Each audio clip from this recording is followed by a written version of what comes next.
The Rottweiler combines great strength and power with a calm, confident temperament. He has long been valued for his intelligence and loyalty to family and home.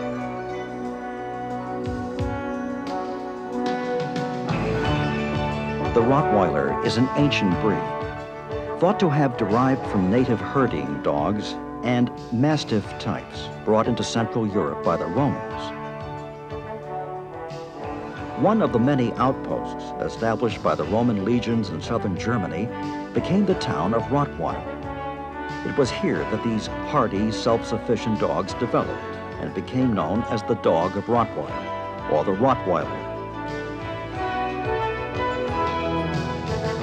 Although the Rottweiler faced extinction by the end of the 19th century, the breed was revived in the early years of the 20th century, and records show that some few had arrived in the United States shortly after the First World War.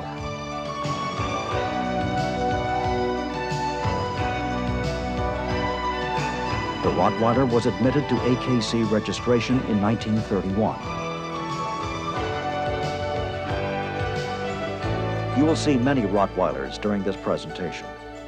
Some are outstanding examples of the breed. Others are less so. All will help your understanding of the breed. In general appearance, the ideal Rottweiler is a medium-large, robust, and powerful dog, always of black background color with clearly defined rust markings. His compact and substantial build denotes great strength, agility, and endurance. Proper proportion and balance are determining factors when judging this breed, with each part assuming its proper importance to the whole. Dogs are characteristically more massive throughout, with a larger frame and heavier bone than bitches. Bitches are distinctly feminine, but without weakness of substance or structure. Dogs stand 24 to 27 inches, bitches 22 to 25 inches. The preferred height is the mid-range of these limits for each sex.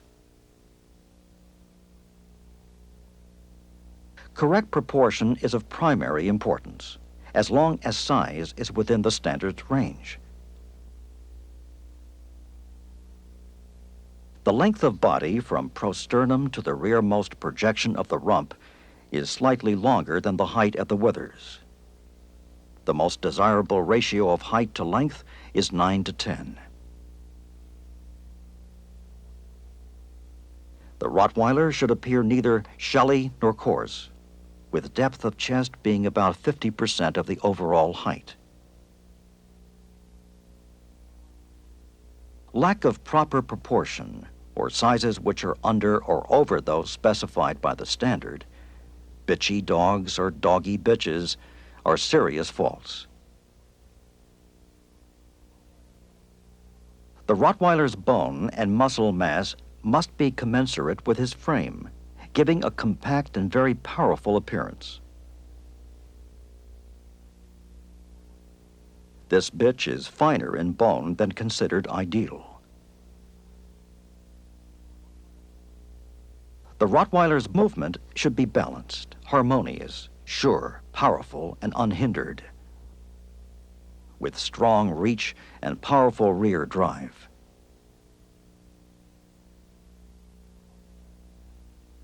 Our detailed examination of the Rottweiler begins with the head.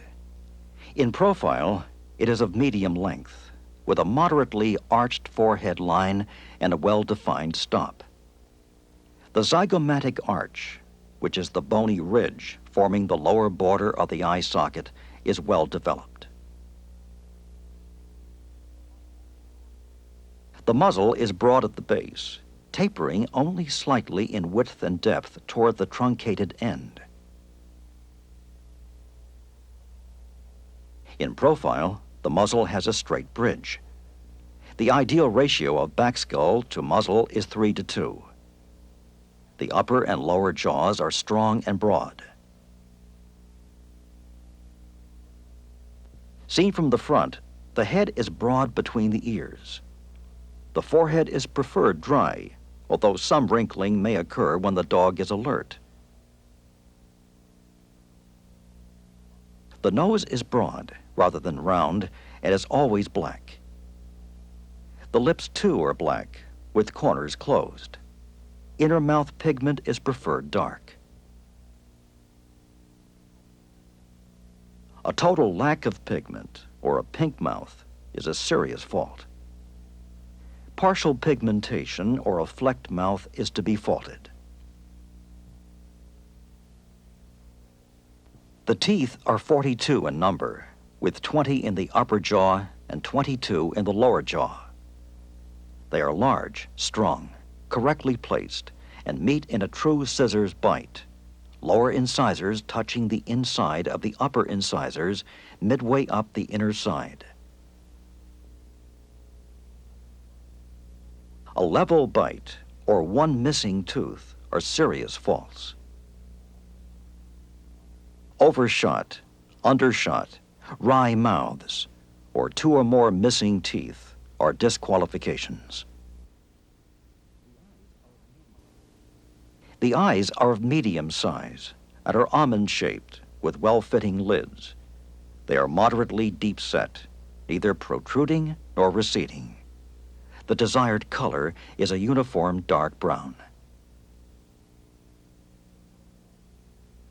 Yellow eyes, eyes which are of different size or color, or eye rims which lack hair are all serious faults.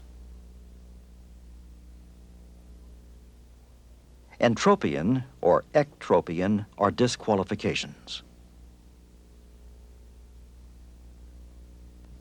The ears are of medium size, pendant, and triangular in shape. The ears are set well apart and hang forward with the inner edge lying tightly against the cheek. When the dog is alert, the ears are level with the top of the skull, and when properly carried, appear to broaden it. The tips should reach approximately to mid-cheek. Improper ear carriage is a serious fault. Correct head structure, properly set and shaped eyes, and correct ear shape and carriage all combine to produce the typical Rottweiler expression: noble, alert, and self-assured. The neck of the Rottweiler should be powerful, well-muscled, only moderately long and slightly arched. There should be no loose skin. The neck blends smoothly into the shoulder blades, which are long and well laid back. The length of the upper arm is equal to that of the shoulder blade. It is set such that the elbows are well under the body. The distance from withers to elbow and from elbow to ground is equal. The chest is roomy, broad, and deep, and reaches the elbow. The forelegs are strongly developed, with straight, heavy bone. They should be set sufficiently far apart to allow for proper width of chest. Pasterns are strong, springy, and almost perpendicular to the ground. The front feet are round and compact, with well-arched toes and thick, hard pads. They should turn neither in nor out. Nails are short, strong, and black. Dew claws on the front feet may be removed.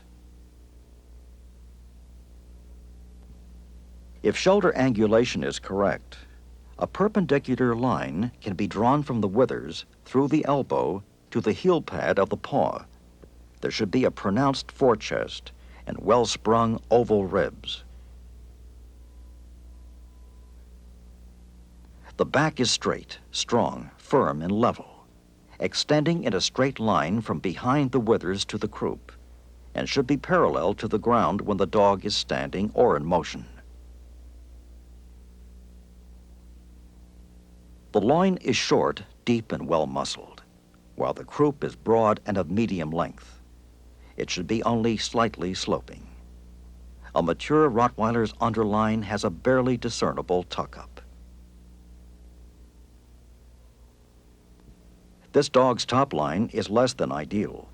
There is a dip behind the withers. This dog's top line is correct. The tail is docked short and close to the body. Tail set is more important than length. A properly set tail will give the impression that it is a continuation of the top line and will be carried slightly above horizontal when the dog is excited or moving. The angulation of the hindquarters balances that of the forequarters. The upper thigh is fairly long, very broad, and well muscled. The lower thigh, which is equal in length to the upper thigh, is long, broad, and powerful. The stifle joint is nicely turned. Extensive muscling leads into strong hock joints, which are nearly perpendicular to the ground. The powerful muscling of the hindquarters should be particularly evident when seen from the rear, while the hocks should be parallel and the legs far enough apart to be consistent with a properly built body. Rear feet are slightly longer than the front feet, but are compact with well-arched toes, thick, hard pads, and short, strong black nails. Rear dew claws must be removed. Now let's discuss the Rottweiler's coat. The outer coat is straight, coarse, dense, and of medium length. It lies flat to the body.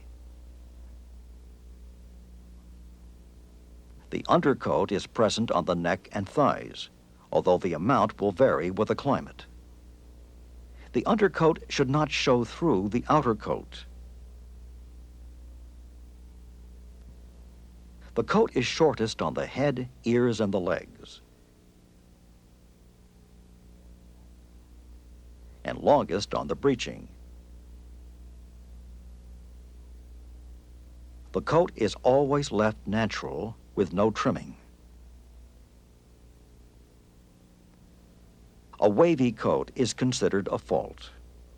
Serious faults are open, excessively short or curly coats, or a total lack of undercoat, and any trimming which alters the length of the natural coat.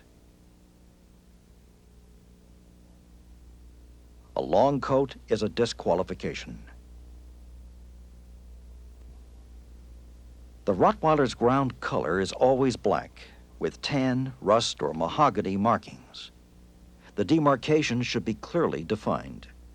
The undercoat may be gray, tan, or black. The markings must be as follows: a spot over each eye, on the cheeks, as a strip around each side of the muzzle, but not extending onto the bridge of the nose, on the throat, a triangular mark on both sides of the forechest, on the forelegs, from the carpus downward to the toes, on the inside of the rear legs, showing down the front of the stifle and broadening out to the front of legs from hock to toes, while not completely eliminating black from the rear of the pasterns and under the tail. There may be black penciling on the toes. The quantity and location of these markings is important and should not exceed 10% of the total body color. Markings other than those specified by the standard, or white markings anywhere on the dog, are serious faults. A total absence of markings or a base color other than black are disqualifications. The Rottweiler is a trotter, and his movement should be balanced, harmonious, sure, powerful, and unhindered.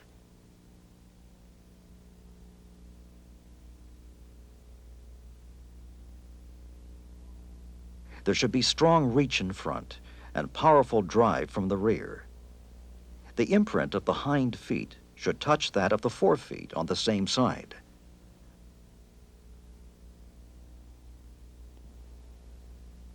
The motion is effortless, efficient, and ground covering.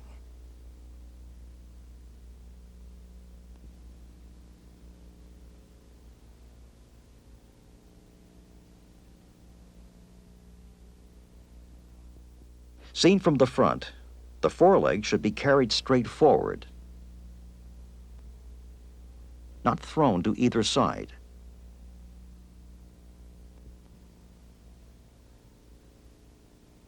As speed increases, the legs will converge under the body toward a center line. Going away, the hind leg should travel in a straight line behind the forelegs.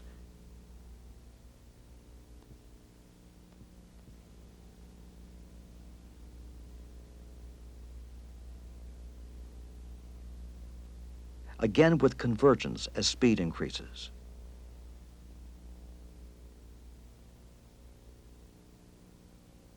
This rear movement is too close.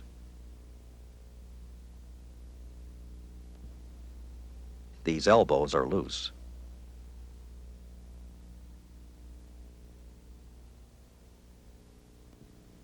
Here again is correct movement, effortless, efficient, and ground covering. The forequarters and hindquarters are mutually coordinated, and the back remains firm, level, and relatively motionless.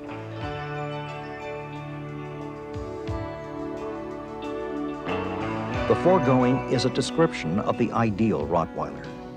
Any structural fault that detracts from this description of a working dog must be penalized to the extent of the deviation. Finally, a word about temperament.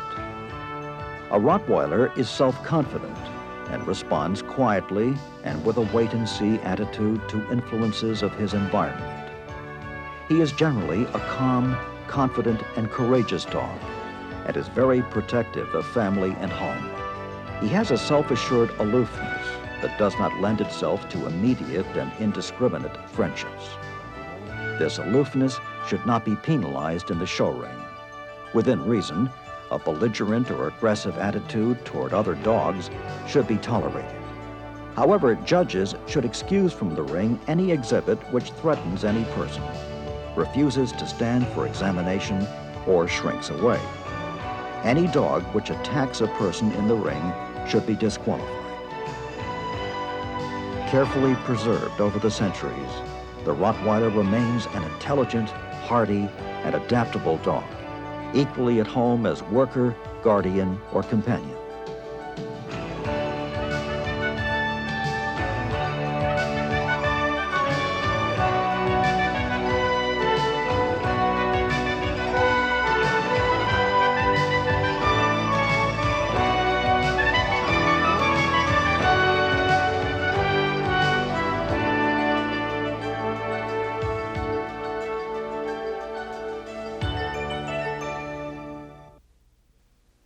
Dedicated breeders and educated judges are essential to preserve these qualities. With that in mind, the American Kennel Club, in cooperation with the American Rottweiler Club, offers this video in the hope that all who view it will benefit from the content.